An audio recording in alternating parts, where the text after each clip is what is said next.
everybody! So the other day I realized that it has been 5 years since I started doing calligraphy.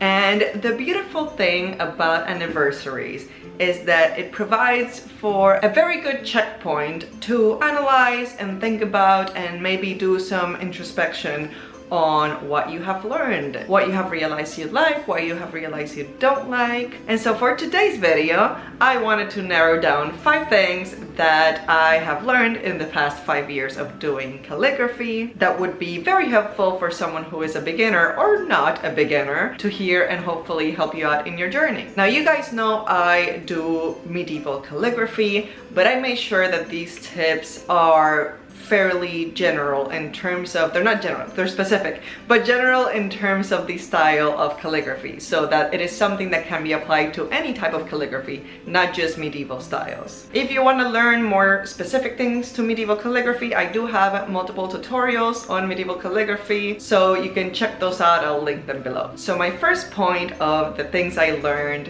in the past 5 years is style.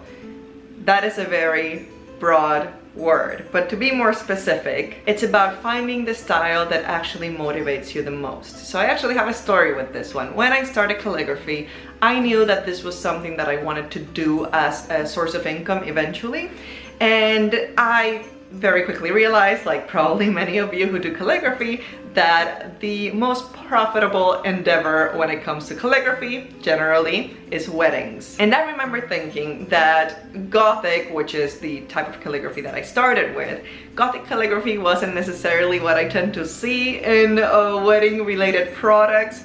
So therefore, it was probably not very marketable in that industry. So I decided to force myself to learn copperplate and modern calligraphy.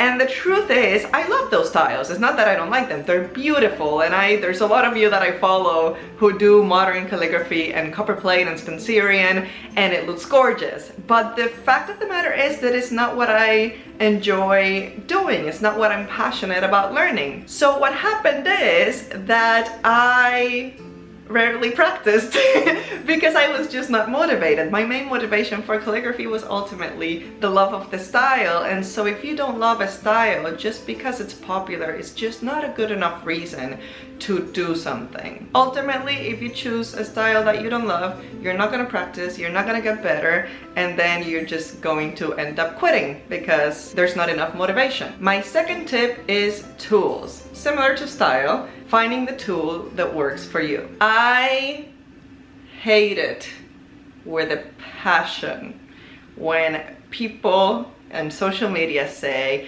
"This is the thing that you absolutely need."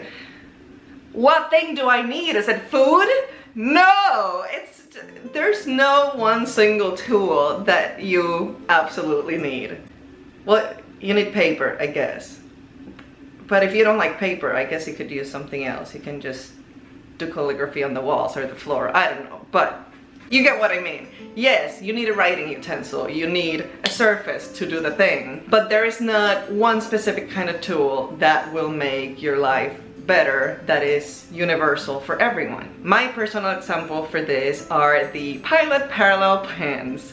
I have mentioned these, I think in my calligraphy tutorials introductory video, that this is a pen that people just adore recommending. And I am not saying it's not a good pen. There are many of you who use it and your work looks amazing. I am sure that it is the right pen for many of you, but it was just not the right pen for me. And I remember I actually bought this pen twice because I lost it the first time, and then I saw more people recommending it and using it, and I thought, oh, maybe I should give it another try. So then I bought it again and I tried it again, and I still didn't like it.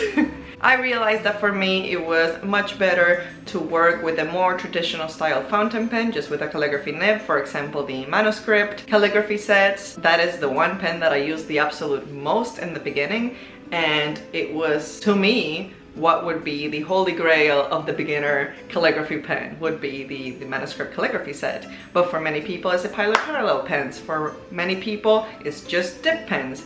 You guys know dip pens are my favorite, but the fact is that I did start using fountain pens for calligraphy, and that was the easiest for me because I could take it anywhere. The point is, there is not one single type of pen that is the absolute best to start with. Experiment with them. If you have friends who do calligraphy, ask them to let you borrow it for a little bit, maybe for a week, and try it out and see how it feels. Maybe if you're able to do this with a few pens, that's awesome. If you want to just buy a few and try them out, that is awesome too. That's what I did, because I didn't really have any calligraphy friends. So I just bought 2 or 3 different pens and just played with them, and whatever felt right, that's what I ended up using the most. The third point, and you're gonna laugh at this one, don't skip the drills. I know they're boring. I know they're tedious.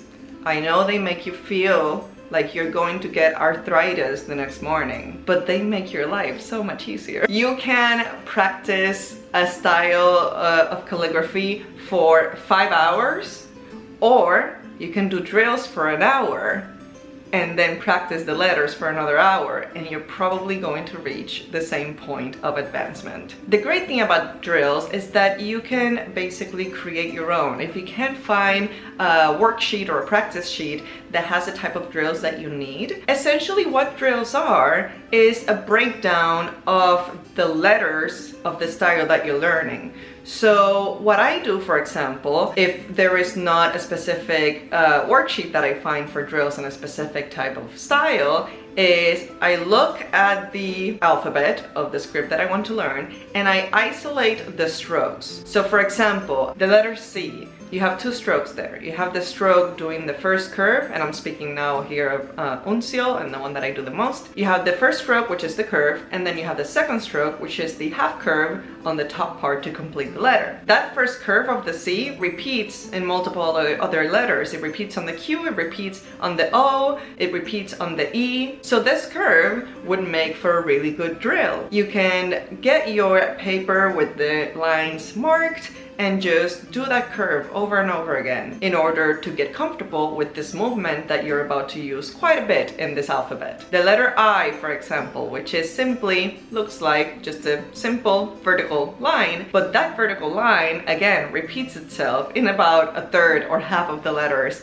in an alphabet, and this actually is the case with a lot of styles. So you can isolate that vertical stroke and just repeat it to build that muscle memory in your hand, in your wrist, in your arm, and how it has to move. The angle of the pen, it'll make it so much easier once you're actually writing words and sentences to have those basic movements or those primary movements ingrained in your muscle memory. Tip number 4 is practice. Sounds obvious, I know. But to be more specific, it is to find mundane, boring sometimes, reasons to do daily calligraphy, because ultimately that is a way that you're going to improve. So for example, what I did when I was starting was I would do the day of the week on my journal in calligraphy. So that was my form of daily practice. It's just one word. I mean, ideally you can do a little more than just one word, but at the very least, you do one word and you keep the muscle moving, you keep it going so that your hand doesn't forget how to do things. This is why I do recommend when you're learning a new style to always keep some sort of fountain pen with a calligraphy nib, whether it's a manuscript, Lamy has a pretty good calligraphy nib, Caveco has a good calligraphy nib, Pilot parallel pens if you like them, just to keep something that's really accessible, that doesn't require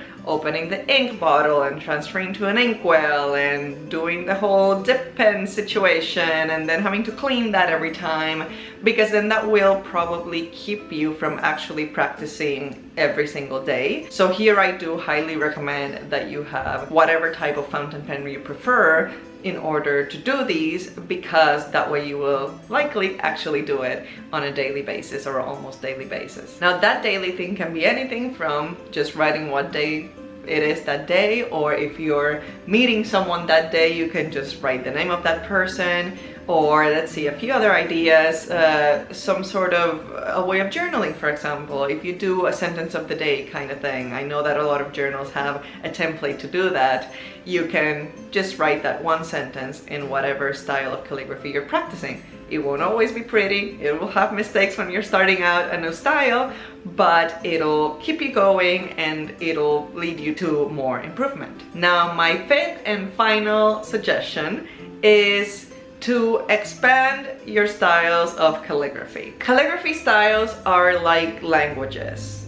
The more that you know, the easier that other ones in the same category are. For example, if you already do copperplate, the type of stroke required in copperplate is similar to modern calligraphy. So it'll be easier for you to learn modern calligraphy rather than Gothic, for example, when you already know copperplate or Spencerian. Same thing goes to medieval calligraphy.